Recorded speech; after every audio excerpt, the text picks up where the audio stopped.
Greetings and salutations, YouTube viewers. It's your boy. I'm gonna try to get up in here before it's too late, because usually I make videos, but I get too late or something. And I'm definitely excited for this upcoming UFC 96. It should be a pretty good card. Maybe not that good, but pretty good card. It should be a good time. Of course, you got my boy Quentin Rampage Jackson. He's coming off, real emotional high with that. It was real high for me, but he's coming off a big win over Vanderlei Silva. He's got a lot of momentum in his. He's got a lot of momentum on his side. He's looking for a title shot, but in order to do that, he has to get past the Dean of Mean, Keith Jardine. Keith Jardine is known for his leg kicks. He's known for taking some brutal knockouts, but he comes from a great stock of fighters. Greg Jackson. So he's gonna have the game plan. He's gonna have the, like I said, he's going to be ready for what Rampage brings, and the wild card is always what is Rampage going to be ready for what the other guy brings. He's shown that he can get caught off guard with guys like Forrest Griffin, and that's a real dangerous thing about guys from the Ultimate Fighter, especially the first the top guys or something with these top camps. Forrest Griffin, from Extreme Couture, and the Jackson guys, Keith and Rashad. These guys come in fully prepared for their opponents, and if you overlook them, they can really make you pay. Just like Keith and Rashad did to Chuck Liddell, and just like Forrest did to Rampage. So I think Rampage comes from the old stock of fighters, where he just does what he does, and you do what you do. That's what he says in many of his interviews or something. I'm just going to do what I do. And that's kind of dangerous against a guy like Keith Jardine, who's going to do what works against you. Who's basically going to try to, he's going to be as much of Quentin's kryptonite as he possibly can. But in order for them to do that, he's going to have to find a weakness that hasn't been found before. Everyone knows about the leg kicks, but I've seen in Rampage's fight against Vanderlei Silva, going back to that interview I talked about like several months ago, when he was after the Forrest fight, he said that his leg or something where he kicked him was the weakest part of his body. Now it's going to be the strongest part of his body. Against Vanderlei, Quentin's legs were like they were much more defined. I mean, you could tell he worked on them. He's been sparring with Tiki Gosen, he's good with the leg kicks, and Jackson said that he doesn't worry about anybody's leg kicks after that. But eating leg kicks is bad, but this is one of those fights. On paper, it looks one way, but as we know, paper doesn't mean shit in MMA. But as far as Quentin, his highly publicized problems with the leg kicks, Keith at the same time is known for leg kicks. So I think that's pretty much going to cancel each other. I don't see Keith winning due to leg kicks. I don't see him really putting him in the position that Forrest put him in.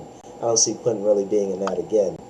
However, I don't think Keith Jardine can handle Quentin Jackson's power. And let me see. I don't think he's as clean a striker with his unorthodox ability, with his unorthodox striking and his real wide open, that crazy monkey chimpanzee thing he does. I think that just spells a lot of trouble for Keith there. I mean, you all know who I'm going for. I make it no secret, but I really see Quentin Jackson winning this fight. I think he's a much better fighter, a much more technical fighter, and I think I see him overcoming whatever problems Keith Jardine should present.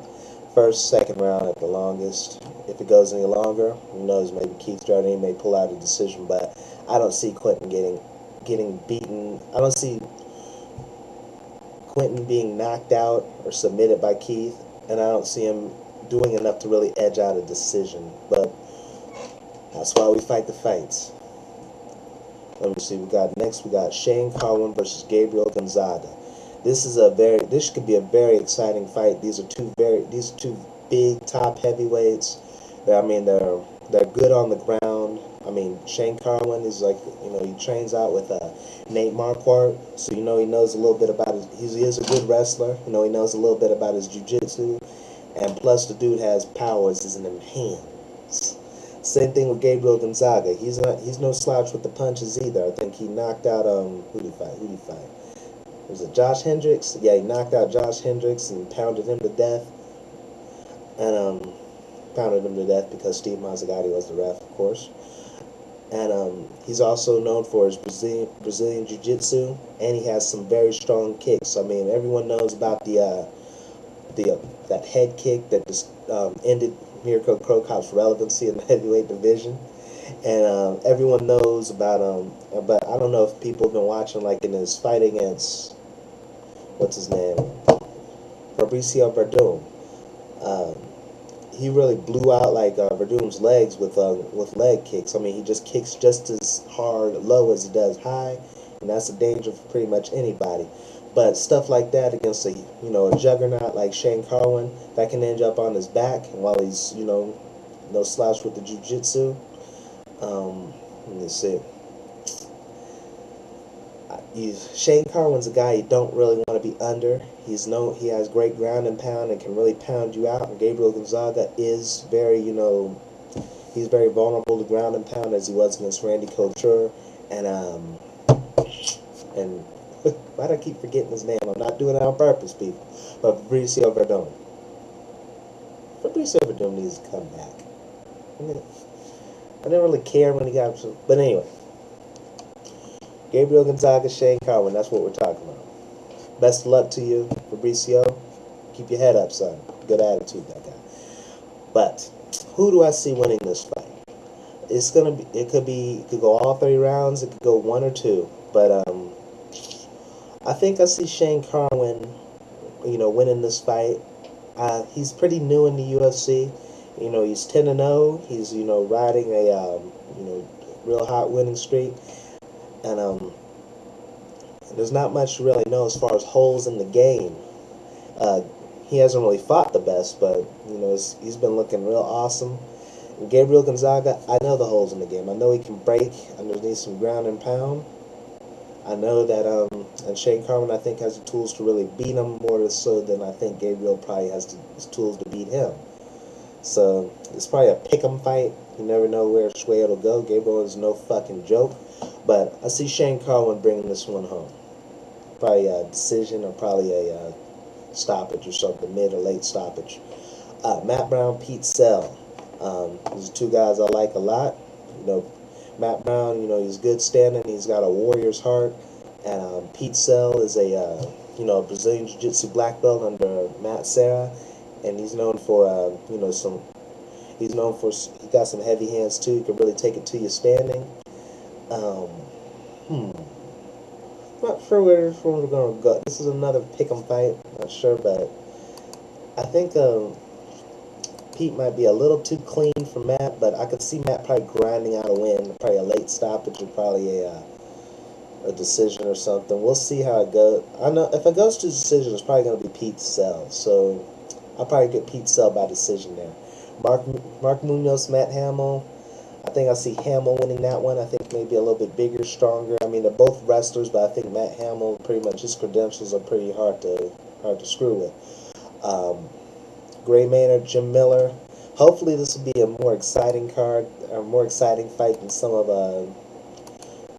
Gray's other fights. They're both control guys, and Gray Maynard's a huge guy at lightweight. I see him probably taking the top position here.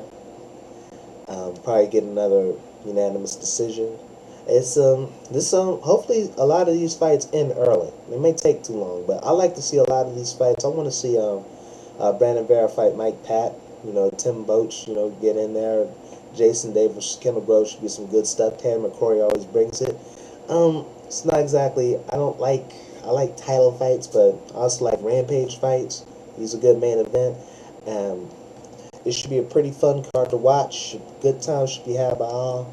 It's like I'll see y'all there after it's over. Give you my thoughts on it, and hopefully we'll be seeing another Rampage victory and title shot.